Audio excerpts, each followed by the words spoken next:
Maxing out is a skill that carries over to other lifts. Hey everybody, it's Jason Blaha here, and I thought I would chat with you guys and gals a little bit about this today. Again, one of these points people don't always understand. This is why they don't always understand the conjugate system itself, to where you rotate max effort lifts all the time.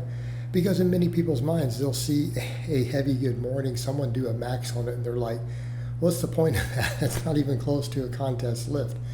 Without them thinking through the fact that the good morning absolutely has carryover. Your squat, box squat has carryover. Your good morning has carryover to the squat and the deadlift. Sumo, you can do tons of sumo deadlifting and still have a strong conventional without practicing it. If you are used to, number one, maxing out using your lower body. Number two, you build the appropriate muscles. And these are the points people forget. And they don't believe this is the case because they've never run a system like this. They've never coached a system like it. And so then people get caught up in the idea that they're going to get skill transfer by doing 3, 4, and 5 rep sets on the lift they want to get good at. And here's what I say to that. No, you won't. No, you won't. In other words, if you want the proof, run a lot of times your top sets into a 1 rep max calculator. Like, so when I was doing wide grip benching, not doing conjugate a while back, right? What'd you guys see me do for rep work on the wide grip bench? And it never got stronger than my closed grip back when I used a conjugate. And this is when people realize the problem with it. And then you realize with the conjugate, this stuff carries over crazy good, the different maxes do. You guys saw me do, before, the best pause bench I had was 365 for a 2 count, right? With a nice wide grip out on the rings. Do the calculations on my rep work beforehand. I hit 315 for 8. I hit 335 for 5. These were all pause reps. You know, so people would look at that and go, oh, that has to have skill transfer. But then it didn't transfer over to what you think it would. Okay, it didn't transfer the same. But then I take a lot of my clients who we avoid even those classic lifts, right?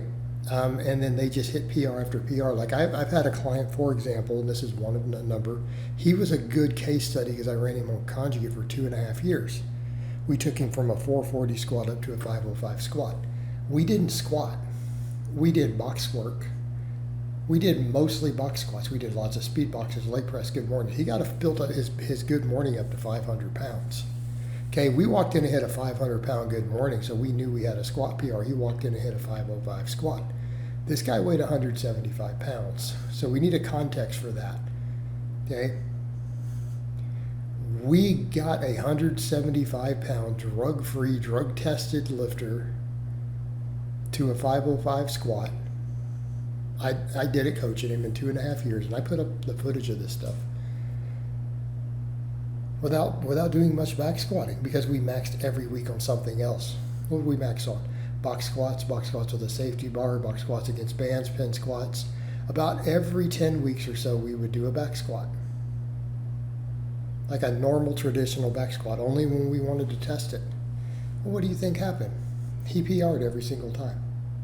Okay, same thing for his other lower body lifts. You know, we did good mornings. We did good mornings with a straight bar, good mornings with a safety bar, because it's the stuff he had. We would do deficit deadlifts, normal deadlifts, sumo deadlifts. We would do them both against bands. He had band pegs but no chains at his gym. So we would rotate all these max effort lifts, and they all carried over. What was the end result? Well, he ended up having a sumo and a conventional both around the 570 to 585 range. Both of them. He was good at both. Okay?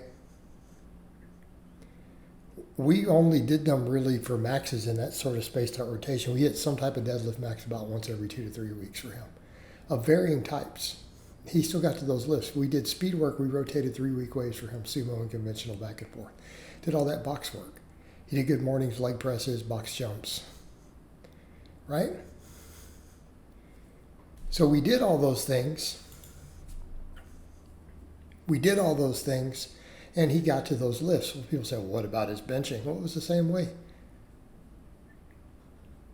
We speed benched. We speed benched with bands.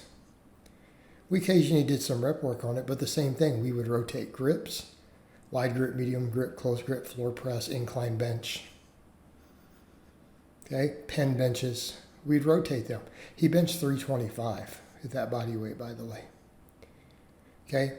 And that's how we did it. And it's one lifter of many. And anyone who does the system knows what I'm talking about. They carry over. Getting really good at 5-rep sets on the lift you want to do will not carry over as well as doing true maxes on variations. In other words, hitting a max on a good morning or a box squat will carry over more to your back squat than doing heavy 5-rep sets will. Even 5-rep AMRAPs. Why? Because it's not the same skill. 1-rep maxing is a skill and there is transference. And people who don't get that, they're like, but it's a different lift. Well, so is a 5-rep set. You do understand that if you're working at 85 or 87% of your max, it is not the same exercise as a max. As far as your nervous system, the ratio of muscles used, on a bench press, the closer you get to a max, the more the EMGs change in terms of things like pec versus tricep, right? Even the heads of the tricep, the percentages of what's being used on an EMG on the same person light up different as you ramp weight up. Okay? They're different exercises. So in other words, a 5-rep set, heavy 5-rep set, from a technique perspective and as far as your nervous system is concerned, is probably a more different lift than just hitting a max on another similar lift. Okay? A 1-rep max on a floor press or an incline bench is going to carry over to your flat bench more than a heavy 5-rep top set will in terms of nervous system training. So as long as you know the basic skills, you can max on variations of lifts and it will carry over. And this is what people don't get. Maxing out is a skill. And when I say it's a skill, it's not entirely dependent upon a specific lift. People who are used to maxing and maxing on a lot of different lifts can just jump into any lift and max on it effectively. Right? As long as you have the muscle and the strength to hit elite numbers, you're going to get elite type numbers on similar exercises. Different types of squats, different types of good mornings, different types of deadlifts.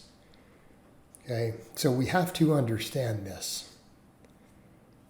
Maxing out is a skill that carries over to other exercises. The closer they are, the better, but it does carry over. Your maxing on your sumo and your conventional and your good morning will have carryover to each other to some extent. Okay, and it's been shown repeatedly in the users who do these things, the users of these training systems. They've displayed it for decades. I've done it myself and displayed it. I've done it with clients and displayed it. I know plenty of other coaches who've done the same. All right, guys, but that's really all I have to say on that today. I hope it's been informative, and I'll talk to you guys and gals next time.